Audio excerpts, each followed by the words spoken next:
los 168 millones de niños y niñas que trabajan en el mundo, 85 millones lo hacen en tareas peligrosas. ¿En qué trabajan? En la cosecha, por ejemplo.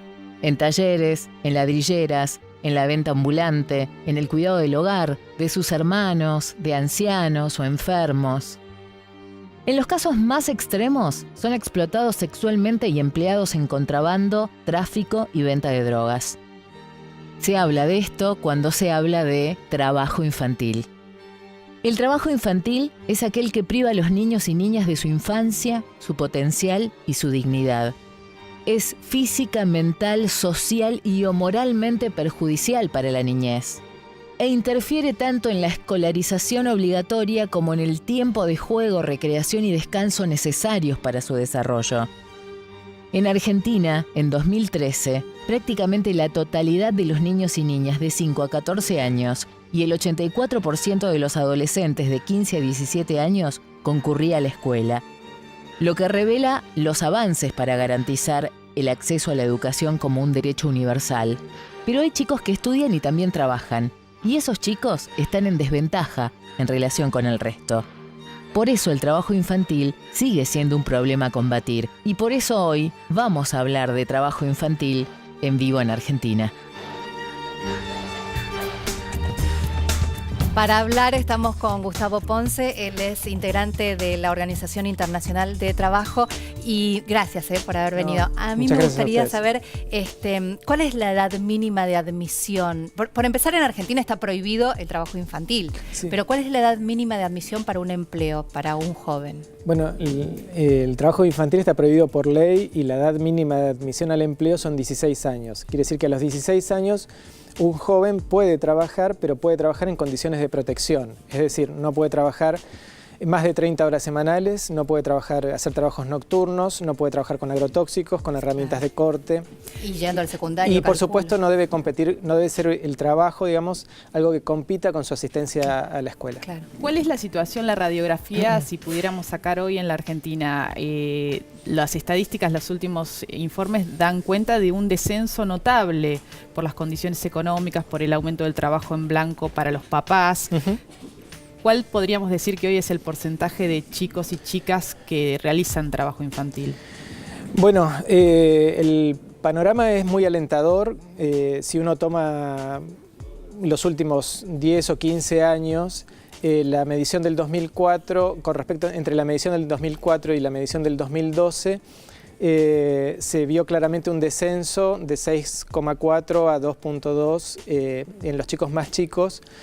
Si hoy se suma, digamos, los distintos tipos de trabajo infantil, o sea, trabajo vinculado al autoconsumo y trabajo intenso dentro del hogar, estamos hablando de alrededor de 350.000 niños que hoy trabajan en la Argentina. Sigue siendo un número, ¿no? Uno se pregunta cuáles son las condiciones que favorecen que ese núcleo duro, bueno, persista, ¿no?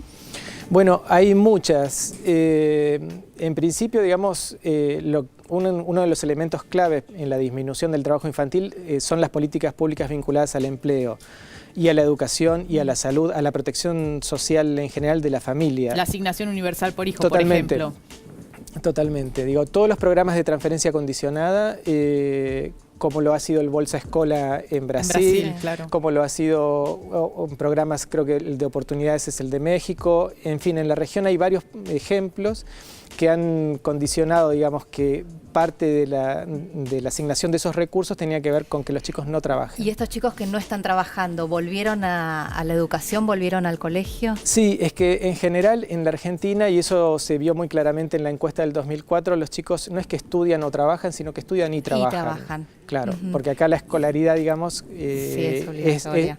Sí, y es tan alta y cubre tanto. Es inclusiva. Es inclusiva y también están los chicos que trabajan.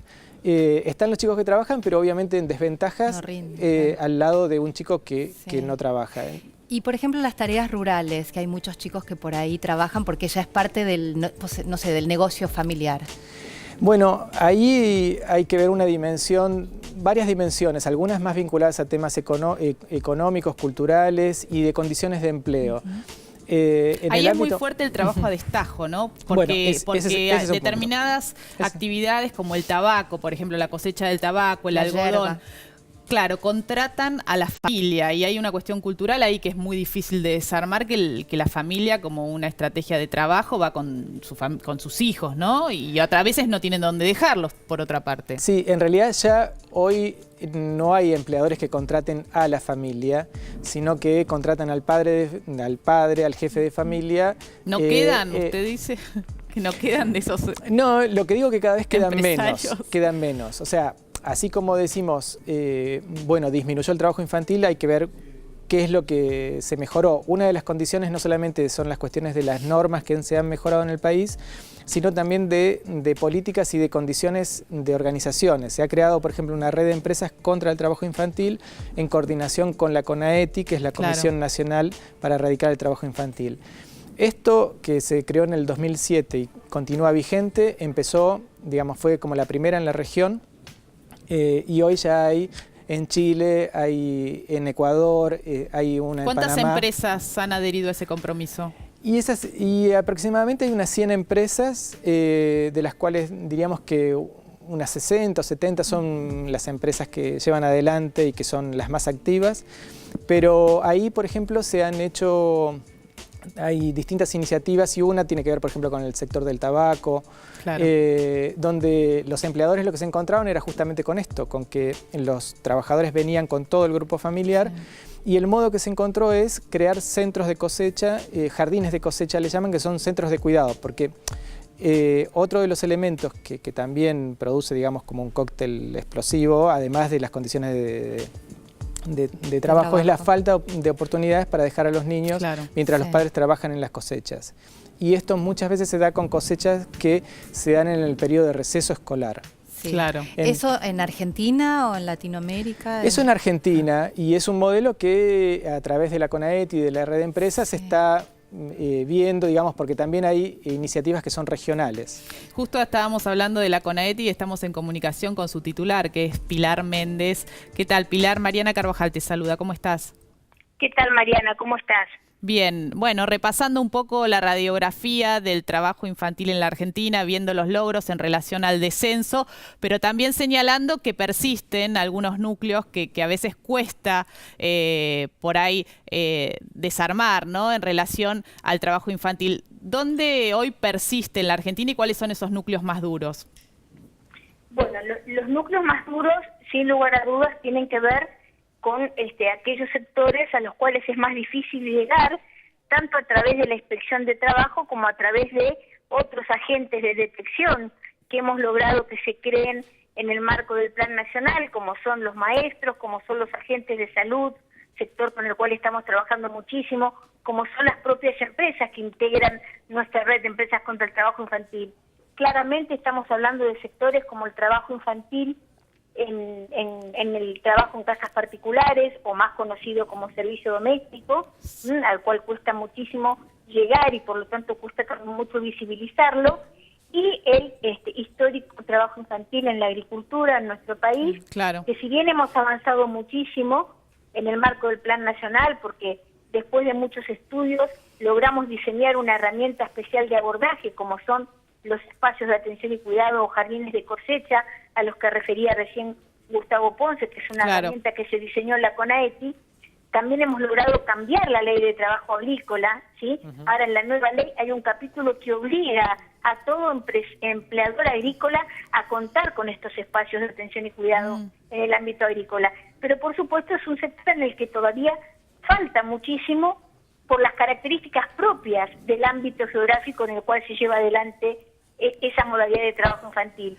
La inspección de trabajo y la detección es mucho más difícil en el ámbito agrícola. Claro, es más difícil de detectar.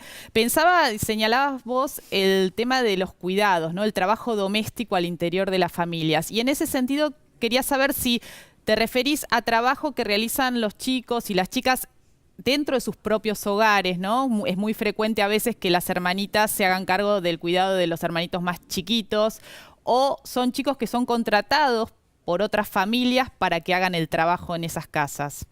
Bueno, nos referimos en realidad a las dos modalidades, al trabajo doméstico para terceros, que es una de las modalidades que tú señalabas, que es la típica niña que trabaja como empleada doméstica para un tercero, o el trabajo intrafamiliar doméstico, ¿sí? Que es en general la hermana o hermano que queda al cuidado de los otros hermanitos.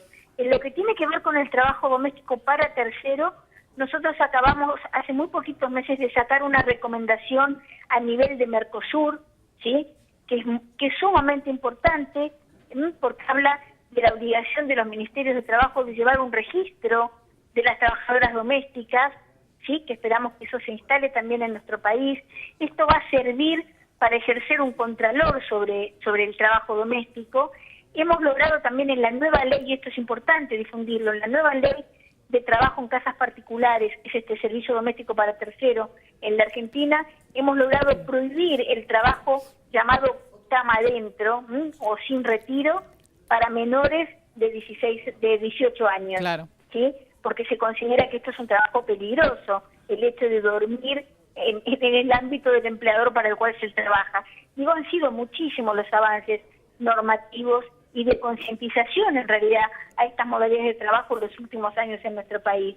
Y este es el resultado de haber instalado una política pública de prevención y erradicación de trabajo infantil.